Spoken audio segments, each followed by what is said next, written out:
Okey, jadi kalau macam untuk permohonan tu, yang mana yang terlibat dengan AKPK ataupun ada masalah psikis masih lagi boleh buat permohonan. Okey. Yang buat masanya yang kita tak benarkan cuma yang berstatus bankrupt saja. Jadi asalkan kalau yang mana selain daripada tu, contoh kalau AKPK ataupun psikis boleh, asalkan baki akaun mereka dalam KDSB akaun 2 ada minimum 3,000. Okey. Jadi untuk minimum pembiayaan tu memang 3,000, maksimum sampai 50,000, Cik Faizwan. Okey, soalan yang kedua saya nak tanya, dari segi pembayaran balik tu, ada dalam KSP, orang confused kat sini lah. Dalam berita harian ada kata bayaran tu bulanan. Dan ada dalam KSP sendiri maklumkan bayaran itu ada dua pilihan pula. So saya nak tahu daripada pihak MBSP bagaimana dari segi pembayaran balik tu. Okey. Untuk bayaran tu memang masih perlu dibuat setiap bulan, Cik Faizwan. Okey. Jadi untuk maksudnya kalau misal kata Cik Faizwan buat pembiayaan lah, contoh 3,000. Okey. Jadi kita punya pembiayaan ni dia tempoh dia minimum setahun, maksimum sampai 10 tahun. Okey. Jadi kita memang ada kenakan kadar faedah 4.5%.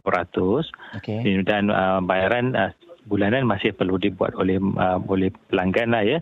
Okey. Jadi untuk berkaitan dengan pembiayaan tu, kalau misal kata pembiayaan tu 3,000, dia tak dapat 3,000 solid lah. Jadi dia akan ada sedikit penolakan untuk insurans.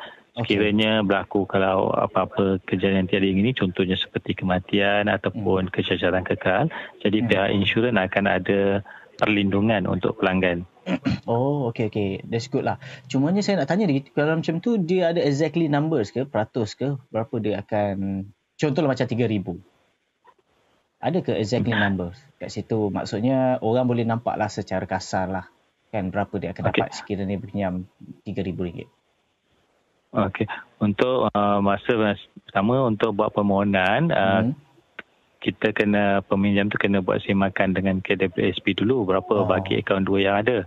Tapi kalau misal kata setengah-setengah mereka ada yang dah daftar iAccount, jadi iAccount ni dia senang sikit sebab bila kita masuk kita punya kata laluan dengan password tu, jadi kita boleh tahu, kita boleh buka lah, boleh nampak berapa kita punya akaun 2 kan, dekat dalam melalui online tanpa perlu kecawangan ke KWSP. Jadi kalau macam tu, pada hari Jumaat nanti, bila kita dah masukkan dekat dalam laman web kita link tu, jadi pelanggan dah kira sekarang ni pelanggan tu dah memang sedia maklum sebab dia dah ada akaun kan, jadi dia dah boleh agak lah, dia dah boleh tahulah berapa, dah boleh buat keputusan berapa yang dia nak mohon untuk pembiayaan. Contoh kalau baki akaun 2 ada 10,000, jadi pelanggan ada pilihan nak buat pembiayaan 10,000 ataupun bawah daripada tu, tapi bawah pun 3,000 lah, paling kurang 3,000 lah.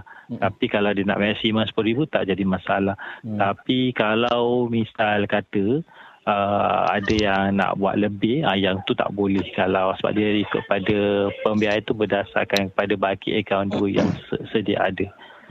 Jadi masa buat permohonan, bila pelanggan masuk saja dalam link pada Jumaat tu, pertama sekali dia akan nampak ada macam satu borang dalam talian.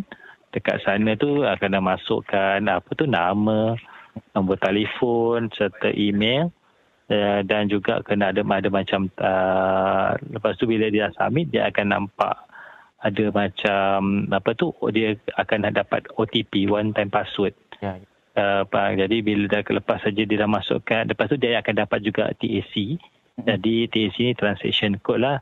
Jadi bila dia dah jaya masuk, dia dekat dalam orang online tu, dia akan bagi tahu jumlah yang hendak kita pohon, dan juga berapa tahun, dan ada sekali kita sertakan lampirkan jadual pembayaran. Contoh kalau 3,000 untuk tempoh 10 tahun, sebulan berapa, macam tu. Jadi bila pelanggan dah pilih, lepas tu dia cuma perlu tekan next saja. Seterusnya lepas tu dia akan masukkan maklumat-maklumat asas berkaitan akaun pembiayaan pemohon tersebut lah. Maksud saya seperti yang email, tarikh lahir, faham. lepas tu dan juga alamat dan surat menyurat ya. Jadi nombor telefon yang paling penting, nama, nombor IC, email dengan alamat surat menyurat lah. Sebabnya nombor telefon tu kalau misal kata salah satu nombor, bila kita submit kita tak dapat one time password tu.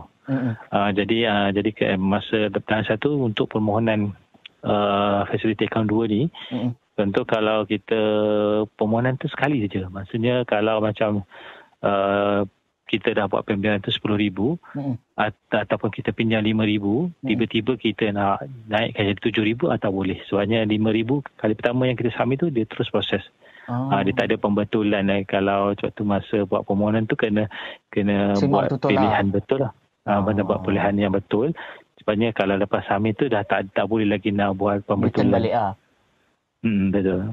Okey, saya nak tanya. Tadi saya nak confirmkan balik sekali lagi lah. Maksudnya pembayaran ni memang pembayaran bulanan balik lah. Okey? Betul. Dia tak ada macam pilihan. Contohnya kalau macam kita umur 50 tahun, nanti dia MBSP akan ada pilihan lain lah. MBSP boleh ambil terus daripada duit tu sekiranya mereka ni tak boleh buat pembayaran bulanan. Kalau misal kata memang pilihan untuk keluar pada umur 50 atau 55, syarat tu memang ada. Tapi contoh itu kalau misal kata masa pembayaran tu ada berlaku tertunggak bayaran ke, itu yang di mana kita akan ambil daripada pihak KWSP akan bagi pada kita lah berserta dengan dividen untuk tempoh tu. Tapi kalau bayaran tu kita bayar macam biasa, tak ada tunggakan apa-apa, jadi kita tak ausik lah duit yang yang kita hold dekat dalam KWSP tu, kalau 10,000 tu. Tapi sepanjang kita dalam proses pembiayaan tu, 10,000 tu memang tak boleh nak usik lah. Sebabnya dia dah lock siap-siap. Kalau misal kata sebab kita nak gunakan untuk benda-benda lain kan, untuk pendidikan ke, dah tak boleh lah. Sebab 10,000 tu memang dia dah khususkan untuk pembiayaan peribadi yang kita pun sekarang lah. Okey, saya faham. So maksudnya, saya ulang balik, clarify balik lah. Maksudnya pembayaran bulan tu memang ini option dia pertama. Tetapi kalau sekiranya dia gagal tu, baru yang MBSB boleh access lah untuk dia ambil daripada yang umur dia select tu lah, 50 ataupun 50 tahun Pilihan tu memang kita memang ada satu pilihan je, kena buat bayaran bulanan. Tapi kalau kita kata berlaku perkara-perkara yang macam ada tertunggak, yang tu MBSB ada hak maksudnya KWSP boleh buat bayaran kepada kita setelah ada umur sama ada 50 ataupun 55, bergantung kepada pilihan pelanggan tu sendiri. Faham. Okey, kalau kita cerita pasal benda tadi tu, bagaimana pula bagi mereka ni layak, dia ada baki apa semua kan, tetapi diorang ni dah lama tak aktif bekerja. Adakah itu pun diambil kira juga oleh pihak MBSP untuk memohon benda ni? Maksudnya perlu ada dokumen, perlu ada dokumen, contoh slip gaji ke kan pinjaman ni kan perlu ada slip gaji dan sebagainya kan. Faham. Jadi kalau macam mereka yang bekerja sendiri, maksudnya mereka yang bekerja sendiri, biasanya kita akan minta dokumen sokongan lah macam tu. Biasanya kita akan minta dokumen sokongan. Nanti tapi kalau yang masih bekerja tu, dia akan buat pemotongan tu, bayaran tetap dilakukan lah. Jadi kalau macam cik sekarang cik ada akaun dengan MBSP ke ataupun tak ada? Tak ada. Kalau misal kata yang tak ada, contoh dah buat permohonan, kita akan buka akaun simpanan terus untuk pelanggan. Maksudnya pelanggan tak perlu pergi ke cawangan lah. Kita buka siap-siap, nanti kita akan hantar SMS pada pelanggan nombor. Dia sama ada dua, sama ada nombor pembiayaan ataupun nombor akaun salah satu, nombor akaun simpanan salah satu lah ya. Jadi kalau misalnya kata dah ada nombor akaun tu, untuk bulan kedua yang bila nak buat bayaran tu, senanglah kita boleh buat bayaran ke akaun berkenaan. Jadi kalau misalnya kata dah dapat nombor pembiayaan tu, kalau kita nak register online banking ke MBSP, nak monitor kita punya bayaran tu ataupun akaun kita tu tak jadi masalah, Cik. Dia lagi mudah lah kan kat situ. Okey, macam dokumen yang diperlukan selain apa yang Tuan maklumkan tadi, apa lagi yang diperlukan dalam buat permohonan? Dia boleh online kan? Nanti 7 hari bulan tu. Memang permohonan dia memang satu cara saja melalui online. Okey. Memang dia satu cara sajalah. Dokumen yang diperlukan cuma IC saja. Yang sertifikat haji semua tak perlulah Pak Encik. Tak perlu. Betul. Okey. Tapi dia akan buat semakkan melalui situ juga ke? Kalau macam untuk pembiayaan ni. Dia semakkan tu memang kita dah sedia maklum dah dengan sebab dia ada bergantung kepada akaun 2 kan. Ya. Jadi kita dah makluman tu memang MBSB akan tahulah daripada pihak KWSP lah. Soalnya dia punya permohonan tu memang ikut berapa jumlah baki yang ada dalam KWSP. Jadi itu memang dia dah secure dululah kan kalau apa-apa berlaku pun. Okey, so saya fahamlah Kak Lini. Maksudnya sesiapa saja boleh buat permohonan asalkan ada kelayakan dia dari segi baki akaun 2 tu kan, dan dia tak ada masalah bankrupt lah, itu je. Yang lain macam situs apa boleh lah. Okey. Boleh je.